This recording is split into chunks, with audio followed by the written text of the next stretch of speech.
نحمده ونصلي على رسوله الكريم أما بعد فأعوذ بالله من الشيطان الرجيم بسم الله الرحمن الرحيم يا أيها الذين آمنوا اتقوا الله وكونوا مع الصادقين صدق الله مولانا العظيم وقال رسول الله صلى الله تعالى عليه وسلم الدين يسر وقال النبي عليه الصلاة والسلام يسروا ولا تعسروا بشروا ولا تنفروا أو كما قال النبي عليه الصلاة والسلام মাদ্রাসা জালওয়া হেরা কর্তৃক আয়োজিত অধ্যকার ইসলাহি মজলিস, উপস্থিত হজরত ওলামায়ে কেরাম, হজরত মুরব্বিয়ানে এজাম, বিভিন্ন শ্রেণী পেশার মুসলমান ভাইয়েরা, আল্লাহ পাকের ইহসান, আল্লাহ পাকের অনুগ্রহ, আল্লাহ আমাদের মতো মানুষদেরকে পৃথিবীর সবচাইতে বড় নিয়ামত ঈমানের মতো সম্পদ দান করেছেন, আলহামদুলিল্লাহ।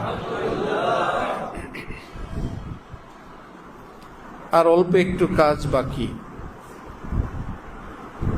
ঈমান তো আল্লাহ পাক নিজেই দান করে দিলেন, সেটার সঙ্গে আর অল্প একটু কাজ বাকি। কোরআনের ভাষায়, হাদিসের ভাষায় সেটার নাম তাকওয়া। দ্বিতীয় কাজের নাম কি? তাকওয়া। দেখেন, নামাজ 5 ওয়াক্ত ফরজ। যখন আপনি ফজরের নামাজ পড়ে নিলেন, জোহর পর্যন্ত আপনার উপর আর কোনো নামাজ নাই। জাকাত বছরে একবার যখন দিলেন, আপনার উপর আর কোনো জাকাত আগামী বছরের আগে নাই। হজ পুরা জীবনে একবার যদি ফরজ হয়, কিন্তু তাকওয়া 24 ঘন্টা বান্দার উপর ফরজ। নামাজ 5 ওয়াক্ত ফরজ, তাকওয়া 24 ঘন্টা ফরজ।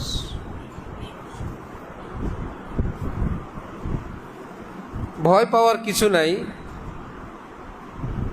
এমন কাজ না যে তাহলে আমাদের দুনিয়ার সব কিছু ছেড়ে তাকওয়া নিয়েই থাকা লাগবে, 24 ঘন্টার আমল।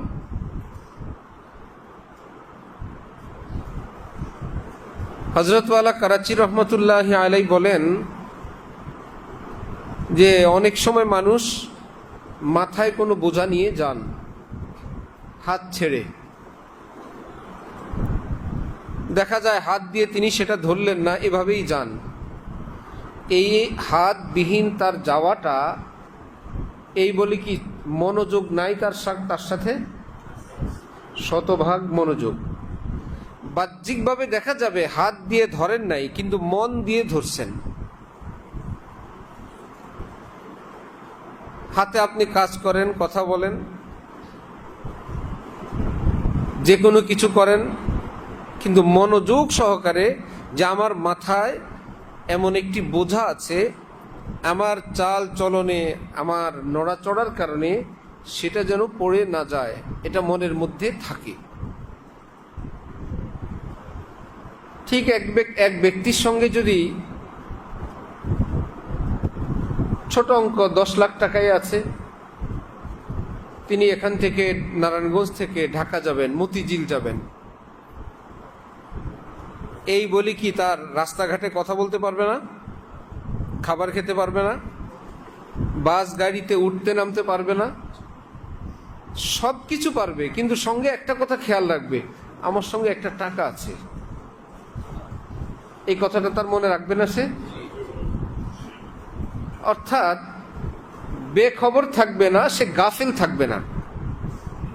সব কিছু ঠিক আছে, বাসে উঠতে হবে উঠে, চা খাইতে হবে খায়, কারোর সঙ্গে কথা বলতে হবে বলে, কিন্তু মনের মধ্যে এক কথা, আমার সঙ্গে একটা ভারী অঙ্ক আছে, কোনোভাবেই যাতে কোনো দুশ্মনের শিকার না হই, আমাকে একটু সেফটিতে চলতে হবে। আমি অন্য মানুষের মতো না, আমি পকেট খালি লোকের মতো না, আমার সাথে একটা দামি সম্পদ আছে। ঠিক মুসলমান যখন শুধু এইটুকুন কথা মনে রাখে যে আমার ভিতরে আল্লাহ পাক ঈমানের মতন সম্পদ দান করেছেন, আমার আরেকটা কাজ তাকওয়া, সেটা হলো যে আমার আল্লাহ আমার উপর কোনোভাবে অসন্তুষ্ট না হন, এটার নাম তাকওয়া। খাওয়া দাওয়া, চলা ফেরা, হাসি খুশি, আনন্দ ফুর্তি, বাড়ি গাড়ি, ব্যবসা বাণিজ্য, বিয়ে শাদী, দেশ বিদেশ, সব কিছু করা যাবে, সব করা যাবে। শুধু এইটুকুন কথা মনে রাখা এবং সেটা পালন করা, আমার আল্লাহ আমার উপর অসন্তুষ্ট না হন। আল্লাহ পাককে সন্তুষ্ট করা কি ডেলি 5 বার না সব সময়? একজন স্বামীর স্ত্রী, তার কাছে তার স্বামী কতক্ষণ স্বামী? যখন তিনি বাড়ি আসেন তখন স্বামী না সব সময় স্বামী? বরং বিদেশ থেকে টেলিফোনে বলে অমুক বিয়েতে যাবি না, কান্নাকাটি করে, আমার ভাইয়ের মেয়ের বিয়ে, আমার একটা বোনের ননদের বিয়ে, ওখান থেকে আইন করে যাওয়া যাবে না। তার মানে তুমি স্ত্রী আমার, 24 ঘন্টা স্ত্রী, তোমার উপর আমার শাসন চলবে 24 ঘন্টা। অথচ স্বামী স্ত্রীর বন্ধন এবং সম্পর্ক একটা কবুল, আর 1 2 3 বললে শেষ। 1 2 3 ফিনিশ, আর জোড়া দেওয়ার ব্যবস্থা নাই। এইটুকুন সম্পর্কের দাবি এমন, আমি যেভাবে বলবো, যা বলবো সেটাই চলবে, আমার রাজত্ব। মঙ্গল গ্রহ থেকে এখানে রাজত্ব চালায়। তো আল্লাহ পাকের সঙ্গে আমাদের সম্পর্ক কি এরকম একটা কবুলের দ্বারা, না বিন্দু বিন্দুতে? আমাদের জন্মের পরে না, জন্মের আগে থেকেই, মায়ের গর্ভ থেকে না তারও আগে থেকে কোন খাদ্য খাবারে আমরা ছিলাম, আমাদের অস্তিত্ব সূর্যের কোন রশ্মিতে ছিল, কোন পানিতে ছিল, কোন ফল ফুলে আমরা ছিলাম, আল্লাহ তখনও জানতেন এই অংশ এটা দিয়ে অমুক আব্দুর রহমানকে বানাবো, এটা অমুক হাটে যাবে, সেখান থেকে অমুক ব্যক্তি কিনবে, তারপরে অমুক ব্যক্তির শরীরে একটু রক্ত হবে, সেই রক্ত থেকে আমি তার দেহে জীবনী শক্তি তৈরি করব এবং তার মা এটা খাবে। এই ভাত কে কোথায় চাষ করে কেউ জানে না। এই অস্তিত্বগুলো, এই সূর্যের এই রশ্মি, এই কিরণ, পানির এই ফোঁটা, মাছের এই ক্যালসিয়াম ক্যালোরি, এই ছোট্ট মুরগি কোথায় তার জন্ম, কিন্তু আল্লাহ পাক জানেন আমার এই এক বান্দি এই মুরগিটা খাবে, এর থেকে আমি রক্ত দিব, এর দিকে তার পেটে একটা বাচ্চা হবে, আমি সেটাকে লালন পালন করব। রব্বুল আলামিন বলে আমি রব, আমি বিন্দু না, একদম অস্তিত্বহীন থেকে এবার বিন্দুতে, বিন্দুর পরে নিজেই কোরআন শরীফে বলেন সুম্মা খালাকনান নুতফাতা আলাকা ফাখালাকনাল আলাকাতা মুযগা ফাকাসাউনাল সুম্মা খালাকনাল ইযামা লাহমা, বলো সুম্মা খালাকনান নুতফাতা আলাকা ফাখালাকনাল আলাকাতা মুযগা, তারপরে ফাখালাকনাল মুযগাতা ইযামা ফাকাসাউনাল ইযামা লাহমা সুম্মা আনশানাহু খালকান আখার ফাতাবারাকাল্লাহু আহসানুল খালিকিন। সুবহানাল্লাহ। নিজেই নিজের প্রশংসা বলেন ফাতাবারাকাল্লাহ আহসানুল খালিকিন। দেখলা তোমাদের আল্লাহ কত চমৎকার সৃষ্টিকর্তা। এক ফোঁটা নাপাক পানি, তারপরে একটু জমাট রক্ত, সেটাকে আমি বানাইলাম একটা হাড্ডি, হাড্ডির উপরে চড়াই দিলাম গোশত, গোশত দিয়ে বানাইলাম মানুষ, তারপরে দিলাম রূহ। দেখলা আমি কত চমৎকার স্রষ্টা তোমাদের। ভালো কাঠ মিস্ত্রির কাছে যান, সে প্রথম শর্ত দিবে আমাকে ভালো কাঠ দেন, সেগুন দেন, বার্মাটিক দেন, আমি আপনাকে সেরকম ফাইবার উঠাই দিব। আপনি মাদার গাছ দিবেন আর সেগুনের ফাইবার চাইবেন, এটা সম্ভব না। আমাকে ভালো কাঠ দেন। ভালো ইঞ্জিনিয়ার কাছে যাবেন, সে বলবো আমাকে ভালো দামি দামি মেটেরিয়ালস দেন, আমি আপনার বাড়িটা সেরকম করে দেই, আমাকে জিনিস দেন। কিন্তু এইরকম কেউ কি আছে? একদম নর্দমার একটু পানি দেন, আমি আপনার জন্য একটা বিশাল অট্টালিকা বানিয়ে দেই। রব্বুল আলামিন বলেন একদম নিকৃষ্ট নোংরা এক ফোঁটা পানি থেকে এত সুন্দর মানুষ আমি আল্লাহ সৃষ্টি করলাম। ফাতাবারাকাল্লাহু আহসানুল খালিকিন। তোমার এই অস্তিত্বের বিন্দুগুলো কোথায় কোথায় ছিল আমি সব জানতাম, আমি যথাযথভাবে সেটিং করলাম। নাকে তো নাক, এ আবার শোকে কি জিনিস দ্বারা? যে আমি এটা ফুল, এটা গোলাপ, এটা বেলি, এটা হাসনা হেনা, রেজাল্ট দেয় কে? নাক তো একটা ছিদ্র। সুবহানাল্লাহ। এই গানের তারতম্যটা কে দেয়? সুবহানাল্লাহ। নাকের মধ্যে একটা বাতাস ঢুকবে, কিন্তু সঙ্গে সঙ্গে এটা গোলাপ, এটা ভালো গ্রান, এটা মন্দ গ্রান, এটা মিষ্টি, এটা ঝাঁজ, এটা ঝাঁঝালো, সাথে সাথে রেজাল্ট। আবার জিহ্বাকে দিলে এটার স্বাদ কেমন, টেস্ট কেমন, রিপোর্ট আসতে কি কয়েক ঘন্টা লাগে না, সাথে সাথে। কি এমন ল্যাবরেটরি, সাথে সাথে রেজাল্ট। সুবহানাল্লাহ। দাঁতগুলোর সেটিং দেখেন, দাঁতগুলো কি সবগুলোর মাথা কি একরকম? একটার মাথা চোক্কা, আরেকটা একটু বোতা, আরেকটা আবার মধ্যখানে চাপানো, চারদিক থেকে 4টা ফুটা উঠানো। কি ব্যাপার? ব্যাপার আমি জানি, যখন নরম জিনিস খাবা অটোমেটিক সামনের দাঁত একটু শক্ত অনুভব হইলে আমরা সাইডে পাঠিয়ে দিই। জিহ্বা অটোমেটিক, এটা সামনের দাঁত না, সাইডে। যদি দেখে এতে কাজ হয় না, আরো ভিতরে পাঠায় দাও। একদম কঠিন শক্ত হাড্ডি আছে, রব্বুল আলামিন বলে আমি সেটিং করে রাখছি, যখন যেটা লাগবে আমি সবটা তোমার এখানে দিয়ে রাখছি।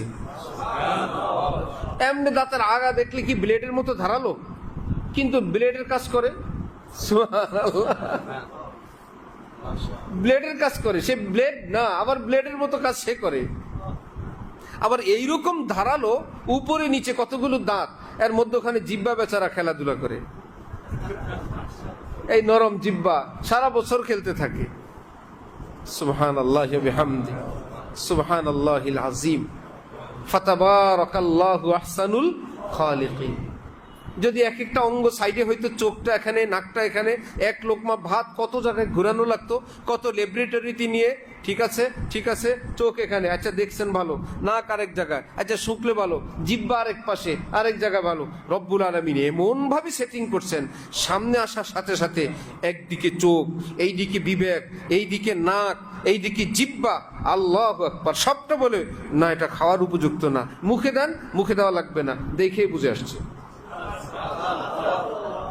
চুকা চুকা গন্ধ আর বলা লাগবে না, টেস্ট করা লাগবে না। সুবহানাল্লাহি ওয়া বিহামদিহি, ফাতাবারাকাল্লাহু আহসানুল খালিকিন। আমি কত চমৎকার স্রষ্টা দেখলাম। আঙ্গুল 5টা কি বরাবর? যদি বরাবর হইতো, এখন দেখেন লোকমা নিলে বরাবর।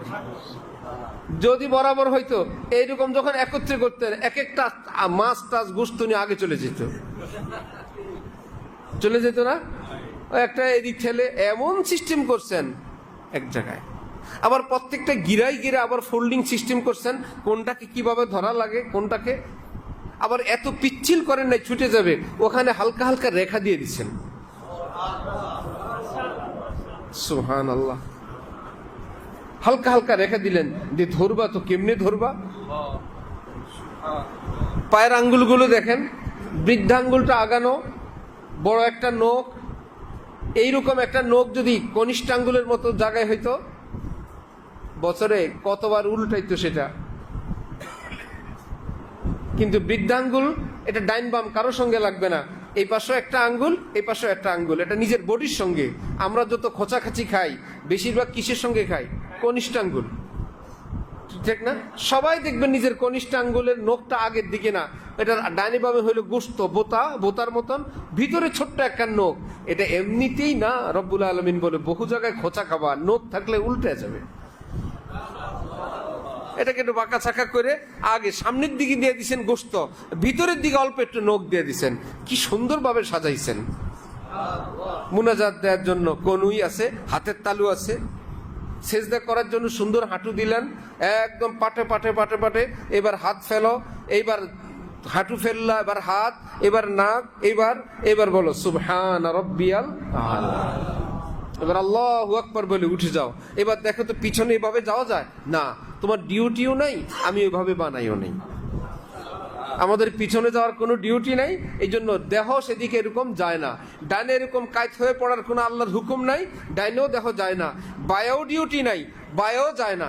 কিন্তু একই দেহ সামনের দিকে রুকু করা লাগবে, বললা হ্যাঁ, দেখলেই তো বোঝা যায় রুকুর জন্যই তৈরি করা। সেজদা করলে সব কিছু ওকে বোঝা যায়, সেজদার জন্যই তাকে প্রস্তুত করা। রব্বুল আলামিন বলেন ফাতাবারাকাল্লাহু আহসানুল খালিকিন, দেখলা আমি তোমার কেমন স্রষ্টা, আমার সৃষ্টির লীলা দেখলা, কত চমৎকার সৃষ্টিকর্তা আমি।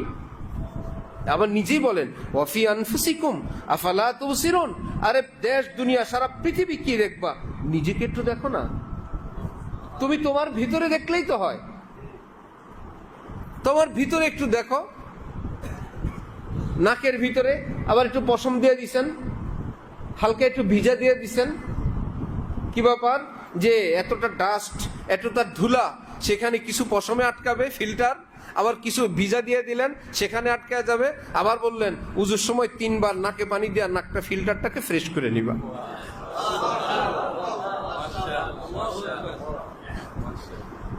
যারা উজু করে নাক পরিষ্কার, নাক থেকে হালকা ময়লা আসে, তাদের অনেক রোগ থেকে, ধুলাজনিত অনেক রোগ থেকে তারা সুস্থ। এখন বিদেশিরা তো উজু করে না, শেষে পাইপ দিয়ে এখানে পানি ভরে, অনেক হসপিটালে গিয়া এদিক থেকে ভরে তো এদিক থেকে বাইরে হয়, আবার এদিক থেকে কি করে নাক পরিষ্কার করবে। মুসলমান বলে তো আমাদের 5 বেলা উজুতেই 3 পাশা 15 বার সাফ করি। নবীজি শিখাই দিলেন নতুন পানি দিবা 3 বার, বাম হাতের কনিষ্ঠাঙ্গুল এবং বৃদ্ধাঙ্গুল দিয়ে হালকা একটু পানিটা উপরের দিকে টান দিবা, খস করে ছাড়বা। আবার শিখাইলেন গলার মধ্যে যেখান থেকে সাউন্ড পয়দা হয় ওখানে প্রচুর পরিমাণ এই টিস্যু, গলার ভিতরে অনেক ফাঁকা ফুকা আছে। নবীজি বললেন খাদ্য খাবার ইত্যাদি কত কিছু গলার জন্য, সেটা সেখানে আটকে থাকবে, উজু করার সময় একটু গড়গড়া করে নিবা, গলাটা ফ্রেশ। সুবহানাল্লাহি ওয়া বিহামদিহি। ইবনে কাইয়িম আল জাওজিয়া লিখছেন যে মানুষ দেখবেন কোন গরম কিছুতে হাত দিলেই সাথে সাথে কান ধরে। কান ধরে কি তওবার নিয়তে? কিসের নিয়তে? পুরা দেহের মধ্যে একটা জায়গা সবসময় ঠান্ডা, কানের লতি, সাথে সাথে কান ধরে, মানে একটা জায়গা ঠান্ডা থাকবেই। এই জায়গা যদি গরম হয়ে যায় ওই লোক পাগল হয়ে যাবে। কারো যদি এই বডির এই জায়গা গরম হয় বুঝতে হবে সে, তার মাথা একদম হিট। ড্রাইভাররা যেরকম গাড়ির পানি হিট হইলো কিনা ওখানে মিটারে দেখে এখন পানি একদম গরম, ঠিক কানের লতি এটা দিয়ে ডাক্তাররা বুঝে যে মাথার ব্রেন কি পাগল, পাবনা নিতে হবে না চলবে, এখানে ঠান্ডা থাকবে। ইবনে কাইয়িম আল জাওজিয়া বলেন আল্লাহ 5 ওয়াক্ত উজুর পরে এই মাথা মসে করে কান মসে করার সময় বললেন অ্যান্টিনাটা একটু ঠান্ডা রাখো। সুবহানাল্লাহ। আবার পুরুষ মানুষের জন্য ব্রেনের আরেকটা অ্যান্টিনা হলো টাকনু, কাবাইন। আচ্ছা, উপর থেকে কোনো পোশাক পরিহিত হইলে এটা দিয়ে পা ঢাকা যাবে না। এখন মুজা দিয়ে তো ঢাকা যায়, কিন্তু মুজা দিলে তো তার মুজার শেষ মাথা তো কাছেই না, এই জন্য টাকনু গিরা পুরুষের জন্য সবসময় ঢেকে রাখা নিষেধ। এখন যারা টাকনু গিরার নিচে পোশাক পরে ঢেকে রাখে, এই জন্য বিবেক বুদ্ধির মধ্যে একটু সমস্যা হয়। মাদ্রাসা দেখলে বলে ব্যাঙ্গের ছাতার মতো মাদ্রাসায়, স্কুল দেখলে বলে ঠিক আছে। আল্লাহ কি বলে এখানে? মনুষ্যত্ব শিখায়, মানবতা শিখায়, ভদ্রতা শিখায়, মা বাবার হুকুক শিখায়, প্রতিবেশীর হক শিখায়, হালাল শিখায়, হারাম শিখায়। এটা দেখলে 100 বার সালাম দেওয়া উচিত, এ দেখলে গা চলে। আর স্কুলে যাওয়ার সময় দেখলো ধুমধারাক্কা গান চলতেছে, ছেলে মেয়েরা নাচানাচি করতেছে, আজকে তাদের অমুক উৎসব। হ্যাঁ ঠিক আছে, এটাই দেশের জন্য, এটাই সমাজের জন্য উপযোগী। কি বাবার মাথা নষ্ট হয়ে গেছে, এই অ্যান্টিনাও শেষ, ওই অ্যান্টিনাও শেষ। আল্লাহ পাক আমাদেরকে আল্লাহ পাকের কুদরত বুঝা তৌফিক দান করেন।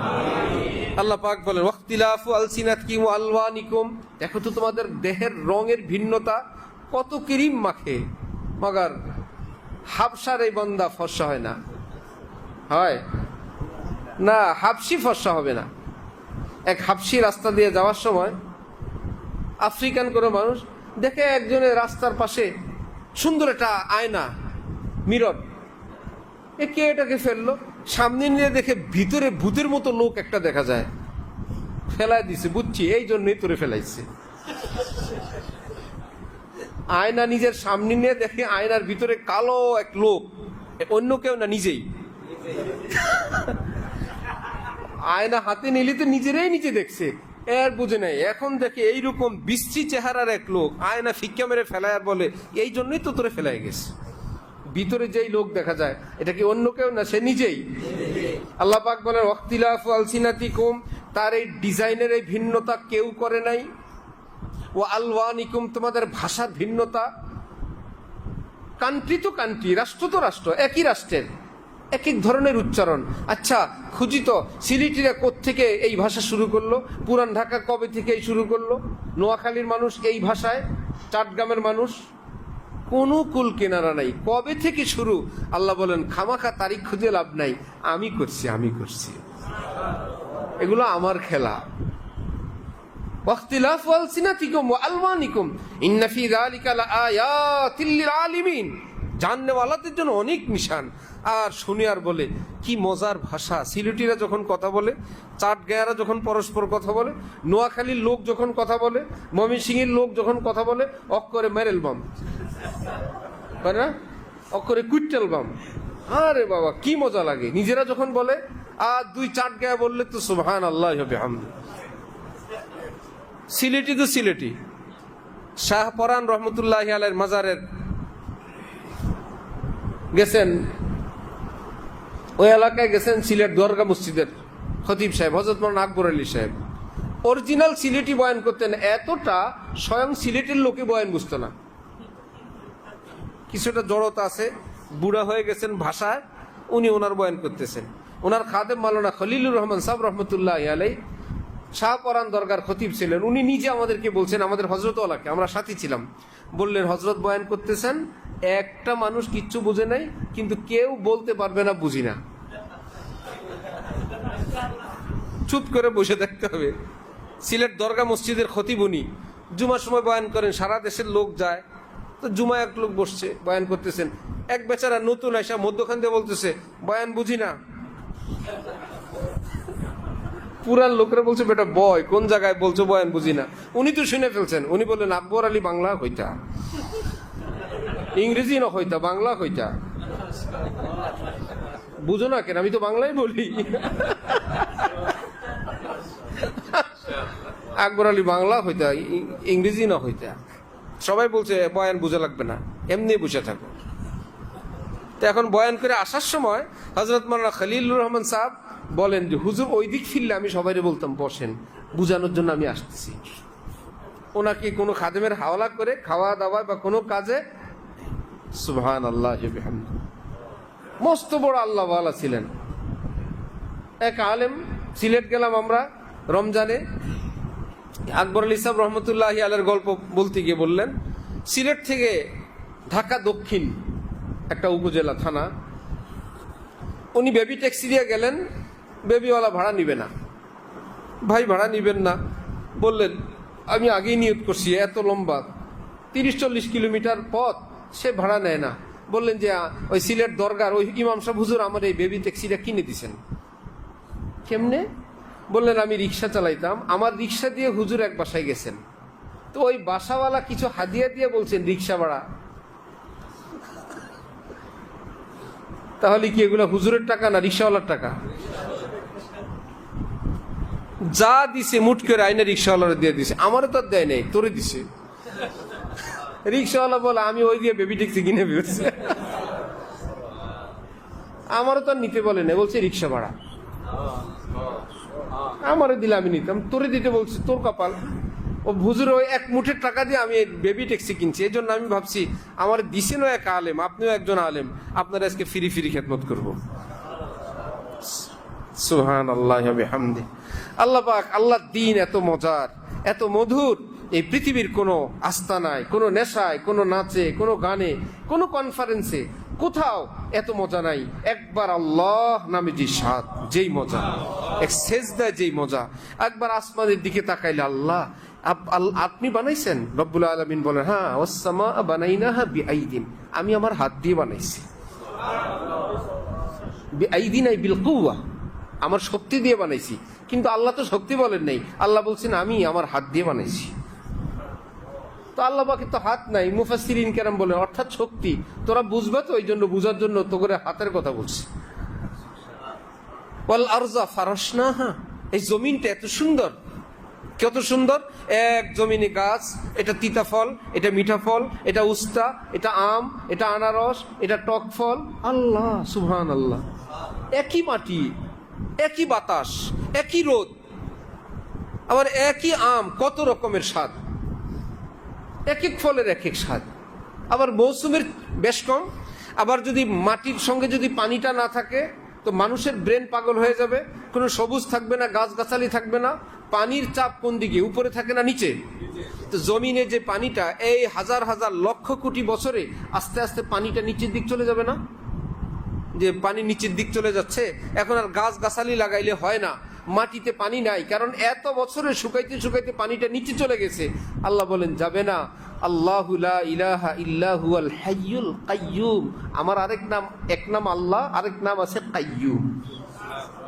আমি ধরে ধরে রাখি, পানিকে আমি ধরে রাখছি, পানি নিচে যাবে না। না হলে তোমাদের গাছ লাগাবা কেমনে, নলকূপ দিয়ে পানি উঠাবা কেমনে?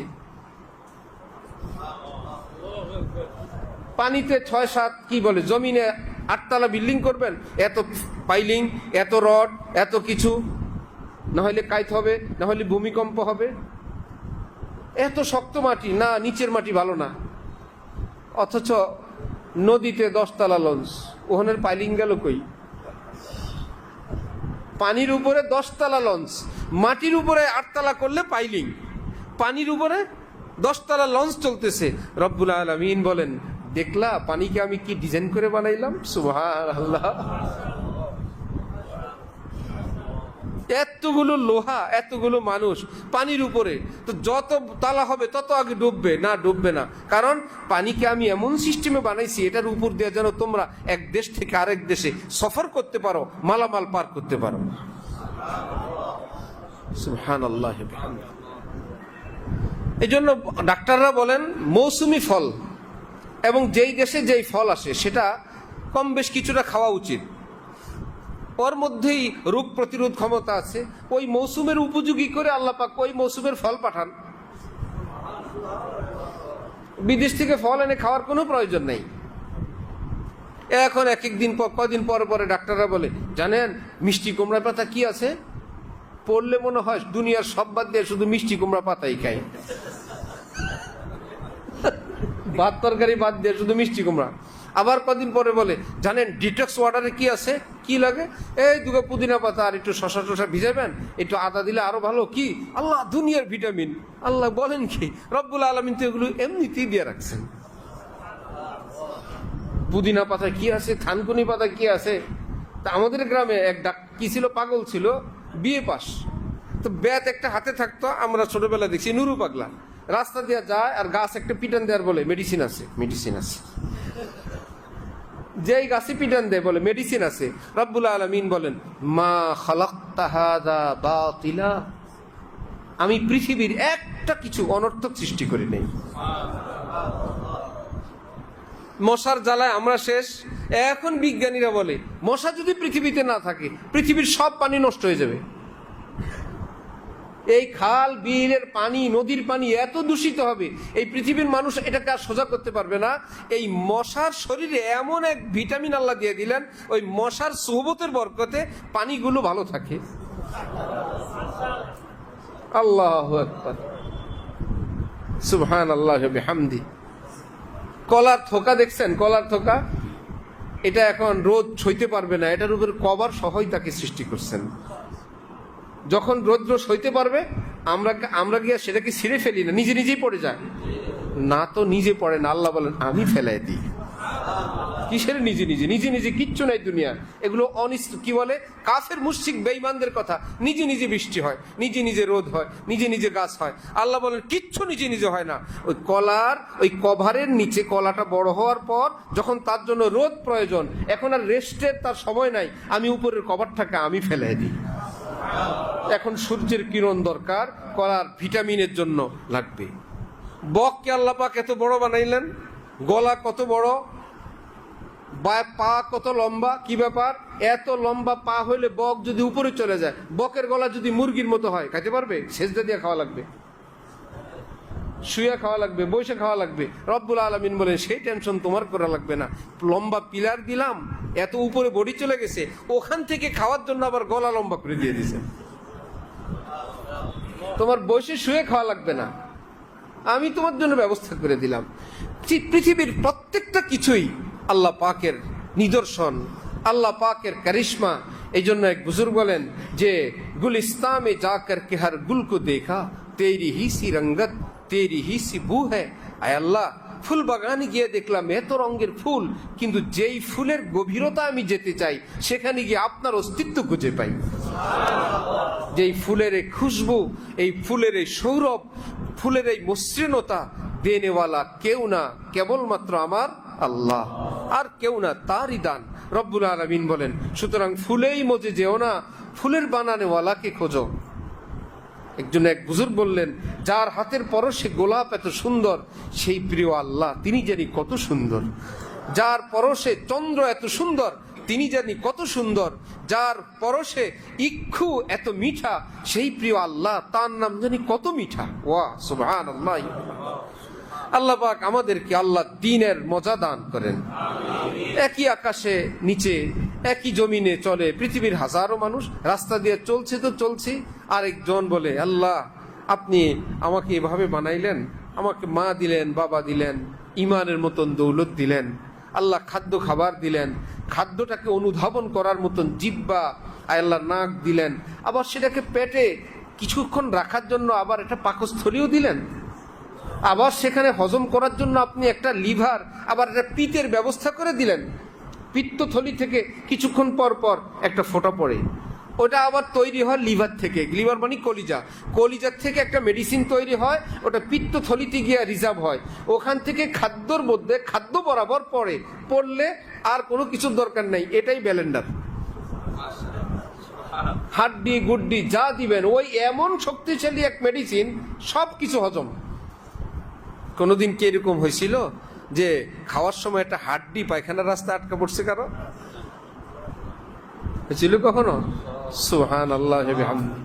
প্রথমত খাওয়ার সময় সুন্নত দেখে খাওয়া, চাবায় চাবায় চিবি চিবে ভালো করে খাওয়া।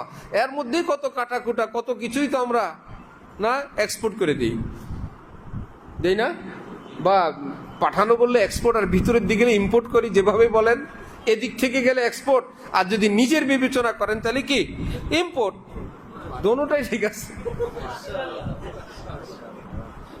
আচ্ছা, তো আমরা ভিতরে সেটাকে, আবার যখন সময় হয় রব্বুল আলামিন বলেন, আমি সেটাকে তোমার পাকস্থলী থেকে সুদীর্ঘ পাইপ, এত পাইপ জায়গা হবে কই, এবার আলবাইক সিস্টেম, ডানে যাও বায়ে যাও ডানে যাও, অল্প একটু জায়গার মধ্যে 50 গজ লম্বা। ডাক্তাররা বলছেন পাকস্থলী থেকে নিয়ে পায়খানার রাস্তা পর্যন্ত এই পাইপটা কত গজ? 50 গজ লম্বা, 100 হাত। এই অল্প একটু জায়গার মধ্যে সেটাকে রাখছেন। তুমি খাবার খাও, এবার এটা প্রসেস হইতে হইতে এটা বের হয়ে যাওয়া পর্যন্ত ওর উপযুক্ত করা, এর সঙ্গে আরো যা কিছু দেওয়ার দিয়ে এটাকে পায়খানার রাস্তা দিয়ে বের করার জন্য আমি আল্লাহ তোমাকে তৌফিক দিব। যখন সময় হবে তোমাকে আমি একটা মেসেজ দিব, তুমি বুঝে ফেলবা কিছুক্ষণের মধ্যে আমার ইস্তিনজা করা লাগবে। সসম্মানে ইস্তিনজা করার জন্য জায়গা খুঁজে নাও। হঠাৎ যদি চলে আসতো, আনকন্ট্রোল যদি হইতো, আবার কন্ট্রোল করার ক্ষমতা দিছেন, জায়গা খোঁজার সময় দিছেন, তুমি জায়গা খুঁজে নাও সসম্মান ইস্তিনজা করার মতন। আবার সেখান থেকে পাঠ করে দিলেন কিছু পেশাবের রাস্তায়, কিছু পায়খানার রাস্তায়। বলেন কি জানো, আমি এগুলো ভাগ করি, এই ফিল্টারটা আমি আল্লাহ পরিষ্কার রাখি। আবার কিডনি দিলাম, রিফাইন করতে থাকে, তার উপর চাপ দিবা না বেশি। নবীজি বলেন খাবারের আনুমানিক আধা ঘন্টা পরে পানি খাওয়া সুন্নত। বিজ্ঞানীরা এগুলো শুনে পাগল হয়ে যায়, মুসলমানের নবী এত বড় বিজ্ঞানী। খাবারের সঙ্গে সঙ্গে পানি পান করলে হয় গ্যাস্ট্রিক, বদহজম। মাত্র খাবার গেল, পিত্ত তার খাবারের উপর একটা ফোঁটা ছাড়বে, তো খাবারটা মাখা মাখা আছে, এর উপর একটা ফোঁটা ছাড়লে দ্রুত এটা হজম হবে, আধা ঘন্টার মধ্যে আধা আধা হয়ে যাবে। এইবার বলে ডাক্তাররা পানি খাও। ডাক্তাররা বলার আগে নবীজি বলেন আমি তো বললাম আধা ঘন্টা পরে পানি খাও। খাদ্য রিফাইন হয়ে গেছে, এবার তোমার পানি রিফাইন হবে। তাহলে কিডনির উপর, হজম শক্তির উপর কোনো চাপ পড়বে না। খাবারের মধ্যে আঙ্গুল দিলে, হাত দিলে খাবার নষ্ট, তরকারি নষ্ট। চামচ দিলে নষ্ট হয় না, হয়? চামচ দিয়ে নিবেন, রান্না করা তরকারি, এখন তো ফ্রিজ, ভাই জাল দেওয়া হয়ে গেছে, মা বোনরা বলতে হাত দেওয়া যাবে না, চামচ দিয়ে নাও। যেভাবে হোক খোঁচাই তো লাগবে, কিন্তু হাত দিলে তরকারি পুরোটা নষ্ট, চামচ দিলে নষ্ট হয় না। কি ব্যাপার? এখন খুঁজতে খুঁজতে বিজ্ঞানীরা বলে হাত দিয়ে যে আমরা খাবার খাই, ওই হাতের মধ্যেই খাবার হজম করার প্রাথমিক মেডিসিন আল্লাহ লাগিয়ে রাখছেন। এই জন্য হাত দিয়ে খাওয়া বেশি স্বাস্থ্যসম্মত, চামচ দিয়ে না। জায়েজ, খাওয়া যাবে প্রয়োজনে, কিন্তু হাত দিলে, কারণ হাতের ভিতরে কুদরতি মেডিসিন আছে। এইবার বলেন আঙ্গুল চেটে খাওয়া কি সুন্নত? কি ব্যাপার? বলে আঙ্গুল খাও নাই তো নিজের গ্যাস্ট্রিক থেকে মুক্তির একটা মেডিসিন খাই ফেলছো। আঙ্গুলটা চেটে চেটে খাইলো, ওই খাবারগুলো প্লেট পরিষ্কার করে খাওয়া সুন্নত। যে আঙ্গুল চেটে খায়, প্লেট পরিষ্কার করে খায়, ওই লোকের কোনো বদ হজম হয় না, কারণ আল্লাহ পাক আঙ্গুলের মধ্যেই মেডিসিন রেখে দিচ্ছেন। সুবহানাল্লাহ। এবার এই খাদ্য খাবার থেকে যতটুকুন ক্যালসিয়াম, ভিটামিন রাখা দরকার, আল্লাহ পাক বলে তোমার বয়স কত, ওই বয়স অনুযায়ী তোমার স্বাস্থ্য কতটুক, ওজন কত, এই বয়সের এই দেহের জন্য আজকের এই খাবার তো হেভি ক্যালসিয়াম, ক্যালোরি, সবটা তোমার দরকার নাই, এটা রাখতে পারবা না। ছোট মানুষ বেশি ভারী খাবার খেয়ে ফেলছে, আল্লাহ পাক বলেন আমি এই দেহের উপযোগী যতটুক, এইটুকুন ভিটামিন পুরা দেহের জন্য রেখে বাকিটাকে সবটাকে বের করে দিয়ে দিই। ফাতাবারাকাল্লাহু আহসানুল খালিকিন। বলেন তো এবার আল্লাহ পাকের শুকরিয়া জীবন ভর যদি সেজদায় পড়ে থেকে আদায় করতে পারবো? তিনি যদি কুকুর বানাইতেন, শিয়াল বানাইতেন, তিনি যদি ইউরোপিয়ানদের সন্তান বানাইতেন, তিনি যদি এই দেশে নাস্তিকদের মতো আমাদেরকে বানাইতেন, জন্য আল্লাহ আমাদেরকে ইমানের মতন সম্পদ দিলেন। ইমানের পরে দ্বিতীয় কাজ তাকওয়া। দ্বিতীয় কাজ কি? তাকওয়া। কি এক বেলা দুই বেলা না, সব সময়। তাকওয়া নিয়ে কি বসে থাকা লাগবে? আমি এখন তাকওয়া পালন করি না। যেমন মা বাবা বলে দেন, বাচ্চা যখন মাদ্রাসায় যায়, স্কুলে যায়, খবরদার সকল শিক্ষকদের সঙ্গে আদব করবা, বড়দের সঙ্গে আদব করবা, একজনের সঙ্গে বেয়াদবি করবা না। এখন ছেলে গিয়া শিক্ষক 50 জন, এবার স্কুলে গিয়া সবার কাছে গেছে, কেন? আদব করতে আসছি। আমার মা বলে দিয়েছেন সব শিক্ষকের সঙ্গে কি করার জন্য? আদব। এরকম কোন আদব আছে দুনিয়ায়? সব হুজুরের কাছে গেছে, আদব কেন আসছো? আদবের জন্য। না না, এটা কোনো আদব না। তো আদব কি? আদব হলো বেয়াদবি না করা। আদব মানে কি? ঘরে ঘরে গিয়ে গিয়ে, স্যারের কাছে গিয়ে গিয়ে আদব করা লাগবে না। তুমি যার সামনে পড়বা, তিনি ব্যাগ হাতে নিয়ে যাচ্ছেন, তুমি তার ব্যাগটা আগায় দাও। তিনি জুতা বহন করে নিচ্ছেন, তার জুতাটা তুমি বহন করে নাও। তিনি কোনো একটা কথা বলছেন, সেটা মেনে নাও। একদম সবার কাছে গিয়ে গিয়ে গিয়ে গিয়ে আদব করা লাগবে না, বরং আদবের মূল অর্থ হলো বেয়াদবি না করা। তাকওয়ার মূল আমল হলো গুনাহ না করা। তাকওয়ার মূল কথা হইল কি? বাস। এখন বলেন নামাজ না পড়লে কি গুনাহ হবে কি না? তাহলে তো তাকওয়া যেহেতু গুনাহ না করা, আর নামাজ না পড়লে কি হয়ে যাবে? তো পড়ি। কিন্তু মিথ্যা বললে গুনাহ হবে। মিথ্যা কি করব না ছাড়বো? যেটা ছাড়লে গুনাহ হয় সেটা ছাড়বো না, যেটা করলে গুনাহ হয় সেটা করব না। তাহলে করা আর ছাড়া, কোনোটা আমল করা, কোনোটা ছেড়ে দেওয়া, এই দুইটার নাম হলো কি? তাকওয়া। এবার কিছু আমল এমন আসবে, আপনি যদি তাহাজ্জুদ ছেড়ে দেন গুনাহ হবে? তাহাজ্জুদ ছেড়ে দিলে গুনাহ হবে? সুতরাং এটা ছাড়াও তাকওয়া। তাহাজ্জুদ পড়ে নাই কিন্তু মুত্তাকি, কারণ মুত্তাকি শুরু হবে কি দিয়ে? গুনাহ না হয় এটা দিয়ে। কারণ আমি যে তাহাজ্জুদ ছাড়লাম, এতে করে আমার গুনাহ হয় নাই, সুতরাং আমার তাকওয়ায় কোনো অসুবিধা হয় নাই। পাগড়ি না দিলে কি গুনাহ হবে? সুতরাং পাগড়ি না দিলেও মুত্তাকি। এশরাক আওয়াবি না পড়লে কি গুনাহ হবে? এশরাক আওয়াবি না পড়লেও কি মুত্তাকি। প্রতি বছর হজ উমরা না গেলে কি গুনাহ হবে? এটা ছাড়াও মুত্তাকি। লম্বা টাইম তেলাওয়াত না করলে কি গুনাহ হবে? এটা ছাড়াও মুত্তাকি। মসজিদে বসে না থাকলে কি গুনাহ হবে? না। সুতরাং মসজিদে না থেকেও কি মুত্তাকি। সব সময় কি জুব্বা পরে থাকা লাগবে? জুব্বা না পড়লে কি গুনাহ হবে? না। জুব্বা না পরেও মুত্তাকি। এখন এত লম্বা কেমনি লিস্টি দিবে? বুজুর্গানি দিন বলেন, আমরা সব যাচাই বাছাই করছি, তল্লাশি করছি। যেমন কেউ যদি কোরআন শরীফের আয়াত সূরা খুঁজতে যায়, সূরা ফাতিহা 1, সূরা বাকারা 2, সূরা নিসা 3, আরে বাবা এত যন্ত্রণা না করে যারা জাননেওয়ালা জিজ্ঞেস করে, তারা গুনি টুনি ঠিক করে রাখছেন 114। ঠিক না? তুমি বসে বসে গুনবা, আবার মোট এই সূরা এত আয়াত, অত সূরা এত আয়াত, এগুলো গোনা আছে এত। যারা করে রাখছেন তাদেরটা শুনো। কি বুজুর্গানি দিন বলেন, আমরা সব রেডি করে ফেলছি, ফরজ ওয়াজিব আমল করা, গুনাহ না করা, এটার নাম তাকওয়া। শুধুমাত্র ফরজ এবং ওয়াজিব টুকুন আমল করা আর গুনাহ না করা। আর বলবেন সুন্নতি মুআক্কাদা, সুন্নতি মুআক্কাদার উপর আমল করাও কি ওয়াজিব। তো সুন্নতি মুআক্কাদাও চলে আসছে কিসের ভিতরে? ওয়াজিবের ভিতরে। তাহলে করণীয় শুধু ফরজ ওয়াজিব আর সুন্নতি মুআক্কাদে ধরে নেন। আর বর্জনীয় কোনটা? যেগুলো গুনাহ, এইটুকুন যদি কেউ করে, আল্লাহর কসম, কোরআন যাদেরকে বলছেন ইন্নাল মুত্তাকিনা ফি জান্নাতিন ওয়া নাহার, মুত্তাকিনরা তো জান্নাতে থাকবে, তাদের জন্য কত নহর থাকবে, দুধের নহর, মধুর নহর। এই ব্যক্তি যে ফরজ ওয়াজিব টুকুন আদায় করে, গুনাহ থেকে বেঁচে থাকে, আল্লাহর জান্নাত তার জন্য অপেক্ষায় আছে।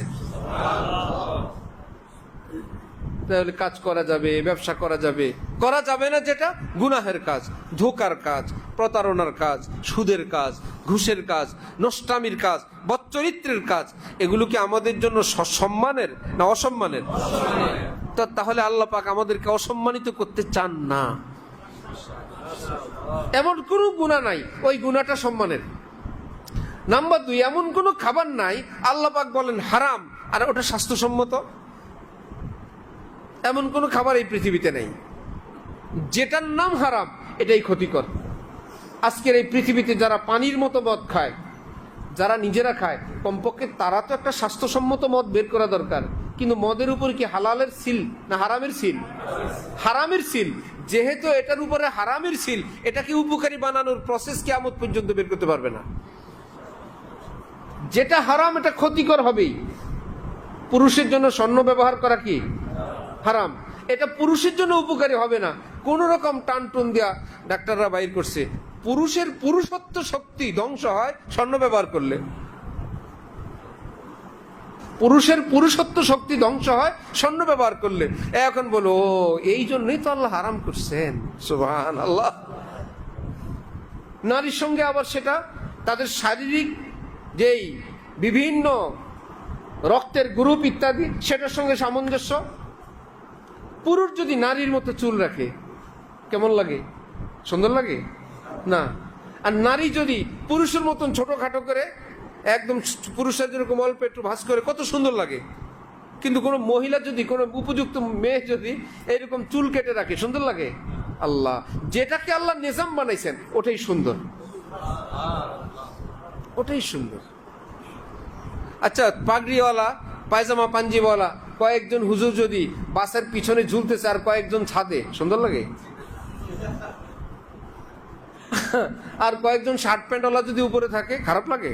বলে ছাদের সঙ্গে প্যান্টের খুব মিল, কোনো অসুবিধা নেই, হইতেই পারে।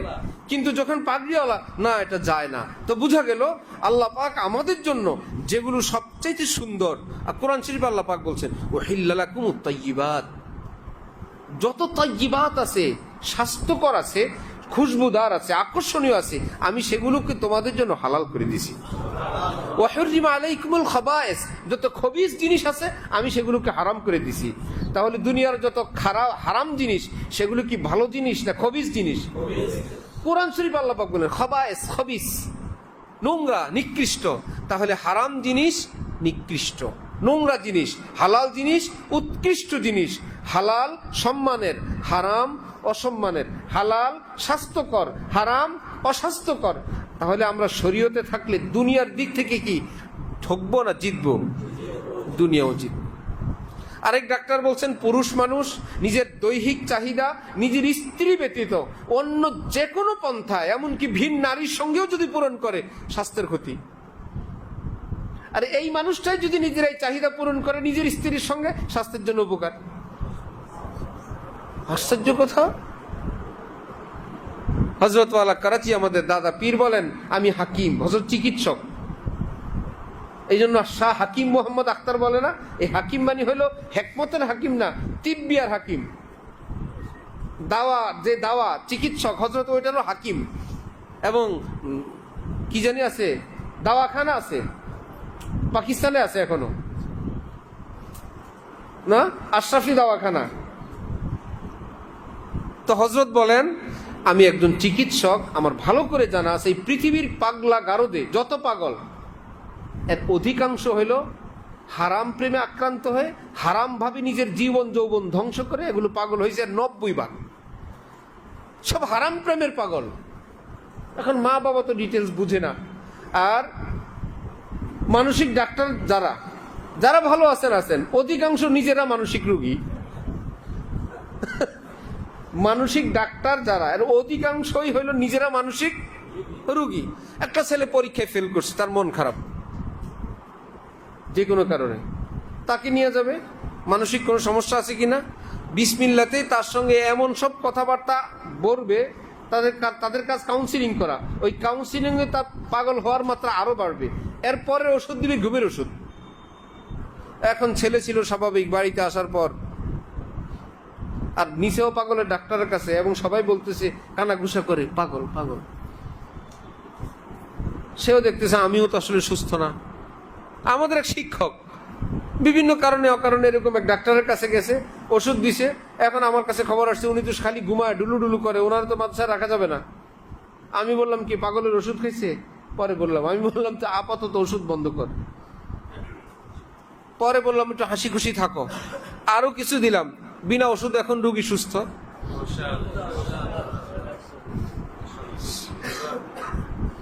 আল্লাহ আমাদেরকে দ্বীনের সহি বুঝ দান করেন। তাহলে ঈমানের পর আমাদের জন্য সর্বক্ষণ আমল করার আমলের নাম কি? তাকওয়া। মানে কি একদম জুব্বা তসবিহ পাগড়ি নিয়ে চুপ করে কাবলামুখী হয়ে বসে থাকা, বউরে বাপের বাড়ি পাঠায় দেওয়া, বাচ্চাদের খাবার চাইলে আল্লাহর কাছে চাও।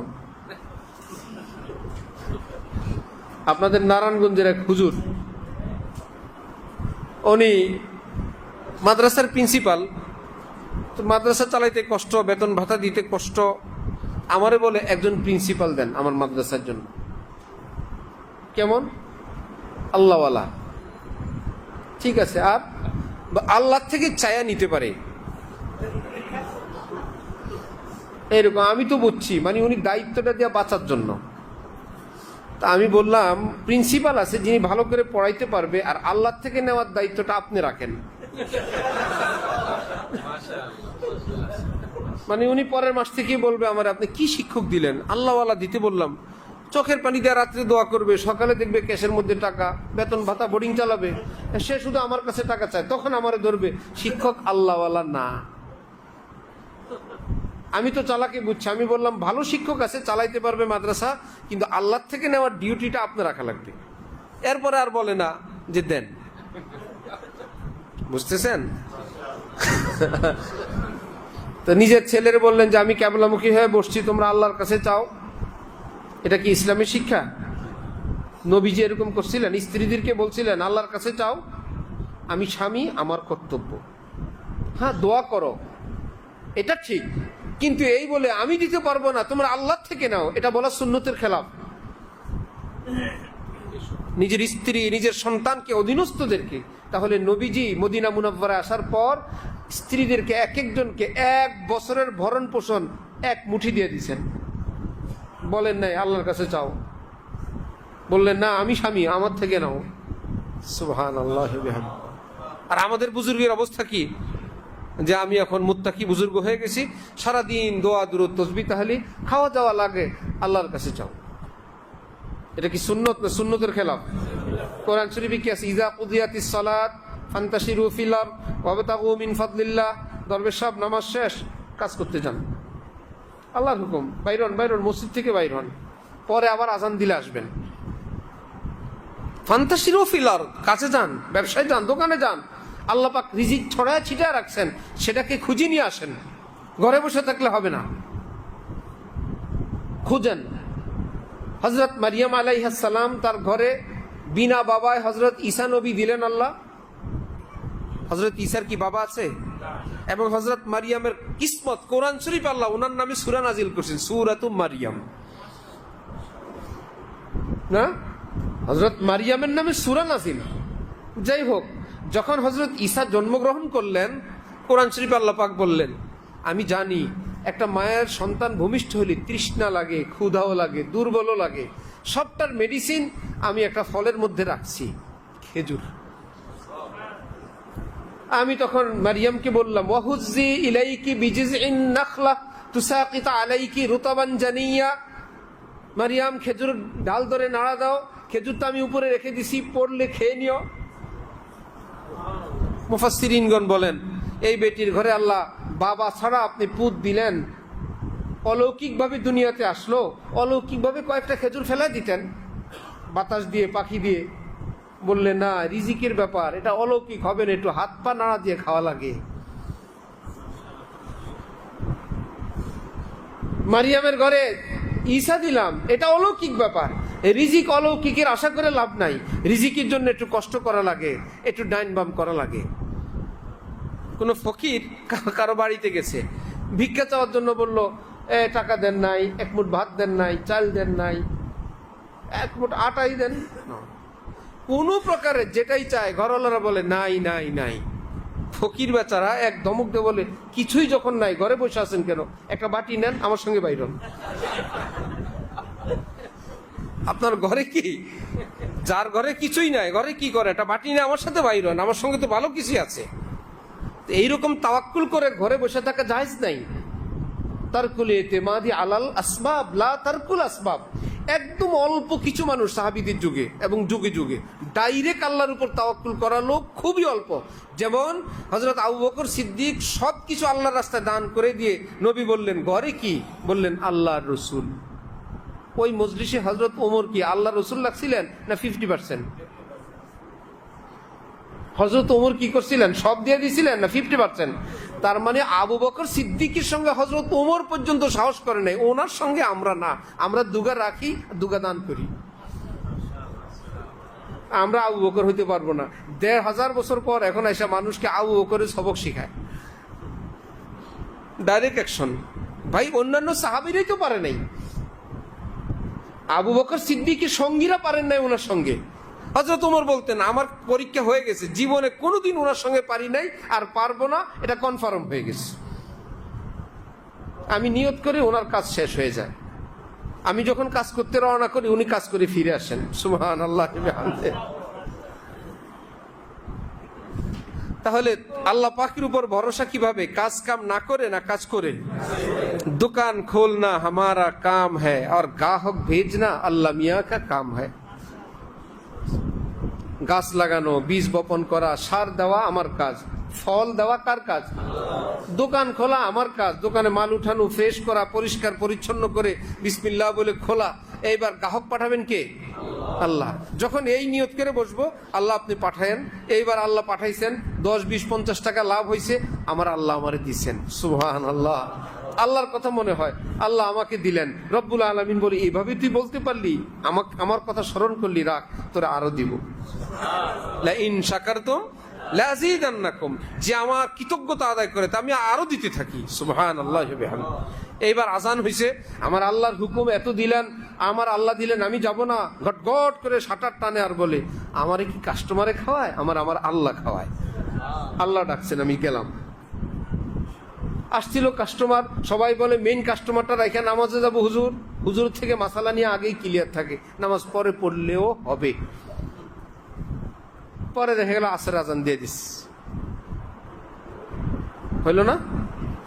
হুজুর তো বলছেন, কিন্তু আল্লাহ পাক বলেন, পরীক্ষা করলাম, একদিকে কাস্টমার, আরেকদিকে আমি আল্লাহ। মুয়াজ্জিন কি দিয়া ডাকাইছিলাম, হাইয়া আলাস সালাহ হাইয়া আলাল ফালাহ, আসলা না? ঠিক আছে। সেই পয়সা হয়তো আজকে অথবা কালকে অথবা রোগে অথবা দুর্ঘটনায় অথবা ছেলে মেয়ে অমানুষে অথবা আগুন লেগে অথবা কত কিছু ফিনিশ। চকবাজারে কয়েক বছর আগে আগুন লাগছিল না? সব পুড়ে শেষ। ওই একই বিল্ডিং এর নিচতলায়, তাও কেমিক্যাল গুদাম, ওই বেটার কিছু হয় নাই। পরে চকবাজারের লোকেরা বললো, আমরা জানতাম উনি পাই হিসেব করে জাকাত দেন। আর হাদিস শরীফে আছে যে হিসাব করে জাকাত দেয় আল্লাহ পাক তার মাল নিজে হেফাজত করেন। আল্লাহ হেফাজত করে দেখা দিচ্ছেন। এই জন্য চালাকি আল্লাহর সঙ্গে হয় না। আল্লাহ সব সময় বান্দার উত্তর দেন, একবারে টান দেন, সব শেষ। ঢাকায় এক কন্ট্রাক্টর রাজমিস্ত্রি মসজিদ নির্মাণ করবে, মসজিদওয়ালারা বলে দিছে আপনি আপনার মতন করে কাজ করেন, আমরা 1 লাখ টাকা লাভ দিব। ভালো ধনী মানুষ, কেউ রাখে না হিসাব, নিজেই নিজের হিসাব একটু চুপে চুপে একটু বেশি নিছিল। চালাকি করলো কার সাথে? আল্লাহর ঘর। বাস কয়েকদিন পরে নিজেই তো বলছে, আর কেমনে জানবে সবাই, এমন এক রোগে ধরছে, এখন নিজের বাড়ি বিক্রি করছে, জায়গা বিক্রি করছে, সহায় সম্পত্তি বিক্রি করছে, এখন মসজিদওয়ালার কাছে মাপ চায়, আপনারা আমারে মাফ করে দেন, আপনারা বলছিলেন 1 লাখ নিতে, আমি মিথ্যা বলে কয়টা টাকা বেশি নিছিলাম, আমার তো এখন সব টান দিছে, আল্লাহর রাস্তায় আমারে মাফ করে দেন। আল্লাহর সঙ্গে চালাকি করতে নাই, হিসাব করে জাকাত দিয়ে দিবেন একদম মন খুলে। গরিব মিসকিন পাইলে জাকাতের বাইরে দিয়ে দিবেন। রব্বুল আলামিন বলে তুমি যে দাও আমি কি দেখি না? আমি কি ঘুমে আছি? আমি কেবল রোজার মাসেই দেখি? তুমি দিছো আমি দেখছি, আমার খাতিরেই তো দিলা, ওকে, বহুগুণ বেশি আমি তোমাকে দেওয়ার প্ল্যান করতেছি। এই জন্য ওয়ামিম্মা রাযাকনাহুম ইউনফিকুন, সকল মুমিনের জন্য একটা অভ্যাস, দান করার অভ্যাস। চাইবে কেন? আমরা দিব। মসজিদের পাশ দিয়ে গেলাম, এই মসজিদে যদি কোনো মুসল্লির নামাজ কবুল হয় তো আমার কেমনি তার সঙ্গে আমি যুক্ত হব? চুপে চুপে দান বাক্সে কয়টা টাকা ফেললাম। এই মসজিদের এই কয় টাকা যদি মুসল্লিদের, ইমামের, হুজুরের কোনো কাজে আসে, কেউ যদি নাজাত পায়, আমি যদি কিয়ামতে এই উসিলায় বলি আল্লাহ আমার তো কোনো কিছু নাই, এই লোকটা তো ওই মসজিদের মুসল্লি ছিল, আমি ওখানে 10টা টাকা দিছিলাম, আল্লাহ আমি ওই মাদ্রাসায় তো খেদমত করছিলাম, এ হাফেজ আলেম আজকে সবাইরই নিয়ে যায়, আমি তো ওই মাদ্রাসার একজন খাদিম ছিলাম আল্লাহ। তাহলে এরকম উসিলা কি 1টা 2টা না, বেশি বানানো দরকার, বেশি বানানো দরকার। আল্লাহ আমাদের সবাইকে তৌফিক দান করেন। আবারও বলছি, ঈমান আল্লাহ দিলেন, কষ্ট করে এখন যে কাজগুলো ছেড়ে দিলে গুনাহ হবে সেই কাজগুলো করব, আর যেগুলো করলে গুনাহ হবে সেগুলো ছাড়ব। এটাকে হযরত থানবী বলছেন আমাদের মধ্যে 2টা স্বভাব, একটা হলো আগ্রহ আর একটা হলো অলসতা। আমাদের 2টাই আছে এবং দুটোটা প্রয়োজন। আগ্রহ অনাগ্রহ আমাদের দুটোটা আছে কি না? আগ্রহ আছে গুনার কাজে, অনাগ্রহ আছে কোন কাজে? ইবাদতের কাজে। শুধু এই 2টা সেটিংটা একটু পাল্টায় দিবেন। আগ্রহ দরকার, অনীহা বা অনাগ্রহ দরকার, কিন্তু আগ্রহকে নিয়ে যাব কোথায়? ইবাদতে। অনীহা অনাগ্রহকে নিয়ে যাব গুনার কাজে। দুটোটা আছে না? আছে। এখন জায়গা মতো আগ্রহ আছে গুনায়, আর অনীহা আছে কোথায়? ইবাদতে। সুতরাং একটু ঘুরে দিব, পারবো না ইনশাল্লাহ? বলবেন ইবাদত যদি মনোযোগ সহকারে না করি, আমরা তো শুনছি ইখলাসের সঙ্গে শুধুই আল্লাহর জন্য করতে হয়, না এমনি যদি মন যদি উপস্থিত না থাকে ইবাদত করে লাভ নাই। আমাদের শায়েখ হযরত ওয়ালা ঢালকানগর আল্লামা শাহ আব্দুল মতিন বিন হুসাইন সাহেব দামাত বারাকাতুহুম বলেন, বাবা বলল যাও ধান ছিটে আসো সকালবেলা। ছেলের চোখে ঘুম, আর একটু ঘুমাইতে চায়, বাবার রাগ ধমকের চোটে মা বলল যাও নাহলে মাইর দিবে। চোখে ডুলু ডুলু ঘুম নিয়ে কয়েকটা ধান ক্ষেতের মধ্যে ছিটে আসলো। এখন এই ক্ষেতের মধ্যে কি গাছ উঠবে? গম গাছ না ধান গাছ? অনেক মনোযোগ সহকারে ধান ছিটাইছে না আলসামির সাথে? আলসামি হোক, কিন্তু কাজটা তো করছে, গাছ উঠবে। আরেক বেচারা চাকরি করবে না, কিছুদিনের মধ্যে চাকরি ছেড়ে দিবে, কয়েক মাসের মধ্যেই। যায় কি অফিসে না যাইতে, কিন্তু সময় মতো যায়, যেই কাজ দেয় করে, একদম মন অফিসে নাই। মাসের শেষ কি বেতন পাবে না? মালিক বলবে আপনার মন ছিল না, আর মন থাকার না থাক, কাজটা তো করছে, বেতন নিয়ে যাও। ঠিক ইবাদত করতে যদি মন নাও চায়, আমি আপনি যদি আল্লাহর হুকুম মনে করি, চাকরি মনে করে করে নেই, হাকিম মোহাম্মদ থানবী বলেন আল্লাহ বেতন পুরোটা দান করে দিবেন। আমরা তো আল্লাহর গোলাম, আমরা কি মনের গোলাম? মনকে বলো তুমি চাও না, আমার আল্লাহ তো চায়। ইবাদত করতে মন চায় না, কিন্তু আল্লাহ চান কি না? সুতরাং তোমার চাওয়া শুনবো না, আল্লাহর চাওয়া শুনবো। আর গুনার ক্ষেত্রে উল্টাটা, তুমি তো চাও, আমার আল্লাহ তো চান না। এটা একটু তিতা, কিন্তু মজা হলো ইবাদত যেটা করণীয় সেটা করলে যেই পরিমাণ সওয়াব, নূর, যেটা বর্জনীয় সেটা বর্জন করলে আল্লাহর নৈকট্য এর চাইতে আরো বেশি। কারণ নামাজ পড়তে অত কষ্ট লাগে না, পর্দা করতে যত কষ্ট। কোরবানি যত বেশি, মেহেরবানিও তত বেশি। আল্লাহ আমাদের সবাইকে তৌফিক দান করেন। ওয়া আখিরু দাওয়ানা আলহামদুলিল্লাহি রাব্বিল আলামিন। সুবহানাল্লাহি ওয়া বিহামদি, সুবহানাকাল্লাহুম্মা ওয়া বিহামদিক। কোথায় মোতায়েম সাহেবরা? মনে না ইউসুফরে দেখলাম, আছে না? দুরূদ শরীফ পড়েন। আল্লাহুম্মা সাল্লি আলা সাইয়্যিদিনা মুহাম্মদ।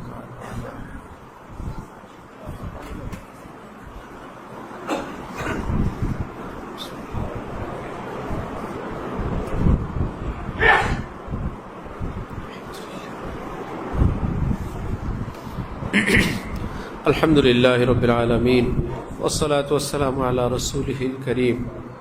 আল্লাহুম্মা সাল্লি আলা মুহাম্মদ ওয়া আলা আলি মুহাম্মদ ওয়া বারিক ওয়া সাল্লিম। ইয়া আল্লাহ রহমান রহিম, মেহেরবান আল্লাহ, ইয়া রহমান রহিমিন, ইয়া রহমান রহিমিন, ইয়া রহমান রহিমিন। আয় আল্লাহ, আমাদের জীবনের সমস্ত গুনাহ মাফ করে দেন। আল্লাহ, আমাদের মা বাবা আপনজন প্রিয়জনকে মাফ করে দেন। আল্লাহ, আমাদের ঘরে ঘরে আপনি সুখ শান্তি দান করেন। আমাদের স্ত্রী সন্তানদেরকে দিনদার নেককার বানায় দেন। ঘরে ঘরে স্বামী স্ত্রী, বউ শাশুড়ি, ননদ ভাবি, ভাই ভাইয়ের সম্পর্ক আপনি সুন্দর বানায় দেন। আল্লাহ, যারা জুলুম করে, কষ্ট দেয়, সীমা লঙ্ঘন করে, তওবা করার তৌফিক দান করে দেন। সবার তামাম হাজত জরুরত আপনি আসমান থেকে পুরা করে দেন। অভাব অনটন দূর করে দেন। ঋণ পরিশোধের ব্যবস্থা করে দেন। আয় আল্লাহ, যে যে কষ্টে পেরেশানিতে আছে আপনি পেরেশানি থেকে নাজাত দান করেন। যারা মিথ্যা মামলায় জর্জরিত, মামলা থেকে রেহাই দান করেন। আয় আল্লাহ, ঘর বাড়ি নাই, ঘর বাড়ির ব্যবস্থা করে দেন। উপযুক্ত ছেলে মেয়ে থাকলে উত্তম বিয়ে শাদীর ব্যবস্থা করে দেন। আয় আল্লাহ, মা বাবা থাকলে খেদমত করে দোয়া নেওয়ার তৌফিক দান করেন। আয় আল্লাহ, যাদের মা বাবা আপনার কাছে চলে গেছে তাদের কবরকে জান্নাতের টুকরা বানায় দেন। আয় আল্লাহ, আমাদের দাদা দাদি, নানা নানি, কত কাছের মানুষেরা আপনার কাছে চলে গেছে। আয় আল্লাহ, আমার খালাম্মা চলে গেছেন, এত মনে পড়ে। আয় আল্লাহ, এক লোকমা খাবার মেহমানদারি করতে মন চাইলেও কোনো সুযোগ নাই। আল্লাহ, আপনার কাছে ফরিয়াদ, আমাদের সে আপন প্রিয় মানুষগুলোকে আপনি জান্নাতে রাখেন। আল্লাহ, তাদের জীবনের গুনাহগুলো মাফ করে দিয়েন। আমরা তাদের পক্ষ থেকে ক্ষমা চাই। আয় আল্লাহ, তাদের কবরগুলোকে জান্নাতের টুকরা বানায় দেন। আমাদের প্রতি তাদের অন্তরাত্মাকে আপনি খুশি বানায় দেন। আয় আল্লাহ, সারা পৃথিবীর উপর রহমত দান করেন। জালেমগুলোকে আপনি হেদায়েত দান করেন। যাদের ভাগ্যে হেদায়েত নাই তাদের বিচার আপনি করে দেন।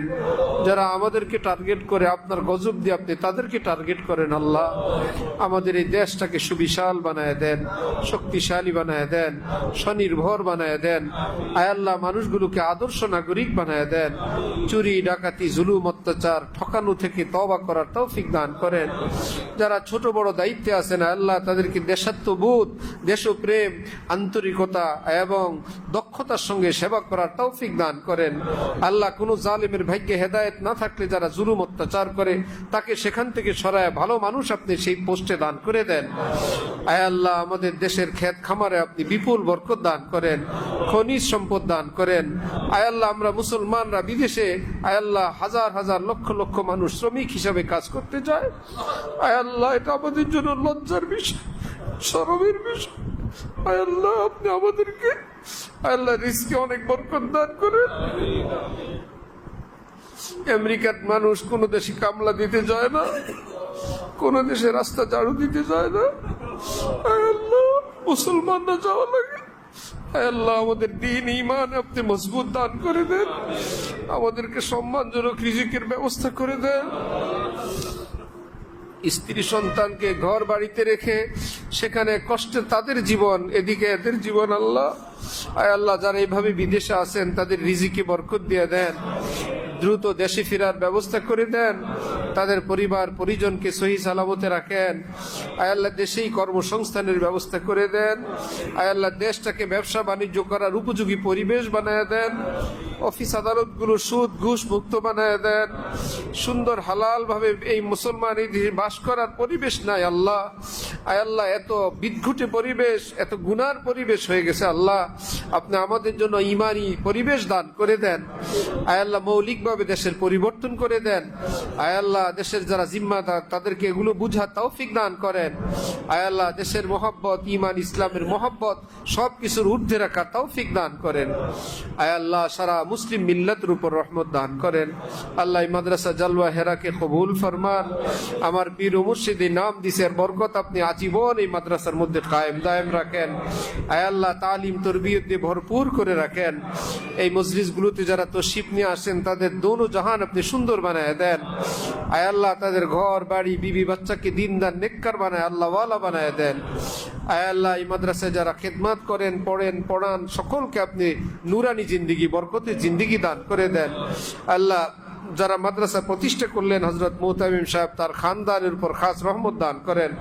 তার ওয়ালে সবকে জান্নাতের উঁচু মাকাম দান করেন। তার ওয়ালেদার হায়াতে আপনি সুস্থতার সাথে বরকত দান করেন। তাদের ভাই বোন, ভাগনা ভাগিনী, সন্তানদেরকে দ্বীন ইমানের জিন্দিগি দান করে দেন। আয় আল্লাহ আমাদের সকলের অন্তরের তামাম নেক দোয়া আপনি অন্তর্যামী খোদা সবই জানেন। আয় আল্লাহ আপনি নিজ দয়া কবুল ফরমান। আল্লাহ হযরত আল্লাহর হায়াতে খুব বরকত দান করেন, সব পেরেশানি থেকে হেফাজত ফরমান। আয় আল্লাহ কয়েকদিন পর হযরত আল্লাহর উমরার সফর আপনি কবুল ফরমান। আয় আল্লাহ অকল্পনীয় সুন্দর সফর আপনি দান করে দেন, সব পেরেশানি মুক্ত সফর আপনি দান করে দেন। মকবুল উমরা, মকবুল এক সফর, নুরানি এক সফর হিসেবে কবুল ফরমান। আল্লাহ আমাদের মারকাজুল ইহসানকে কবুল ফরমান। আয় আল্লাহ এই দেশ, এই বিশ্বের জন্য এক মিসালি আদারা বানায় দেন। যারা সামনে পিছনে কাছে দূরে সহযোগিতা করেন, অফিসে আদালতে স্থানীয় দূর, আয় আল্লাহ তাদের জিন্দিগিতে নূর আর নূর আপনি দান করে দেন। আয় আল্লাহ হযরত আল্লাহর तमाम তালিমাতের হেদায়েতের মারকাজ বানায় দেন। যারা একবার আসবে বয়ান শুনবে সকলকে ইত্তেবায়ে আকাবির শরীয়তে তৌফিক দিয়ে দেন। সুবহান রাব্বিকা রাব্বিল ইজ্জাতি আম্মা ইয়াসিফুন ওয়া সালামুন আলাল মুরসালিন ওয়ালহামদুলিল্লাহি রাব্বিল আলামিন।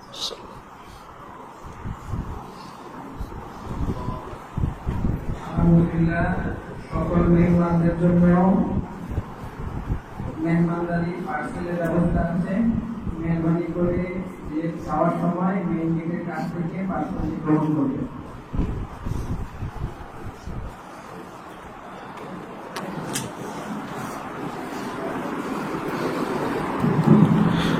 হযরত ওয়ালা দামাত বারকাতুহুমের যে বয়ান আজকে এখানে হলো, এই বয়ান সহ সকল বয়ান, ছবি এবং ভিডিও মুক্ত বয়ান আপনারা লাইভে সারা দেশ থেকে যে কোনো জায়গা থেকেই শুনতে পারবেন এবং অডিও বয়ান পাবেন। এর পাশাপাশি নামাজ এবং হজ ওমরার বিভিন্ন দিক নির্দেশনা, খুবই গুরুত্বপূর্ণ অ্যাপস ইসলাহ বিডি, এটা প্লে স্টোর থেকে ডাউনলোড করলে, অ্যাপ স্টোর থেকে ডাউনলোড করলে আপনারা পেয়ে যাবেন ইনশাআল্লাহ। ইসলাহ বিডি, ISLAHBD, ইসলাহ বিডি।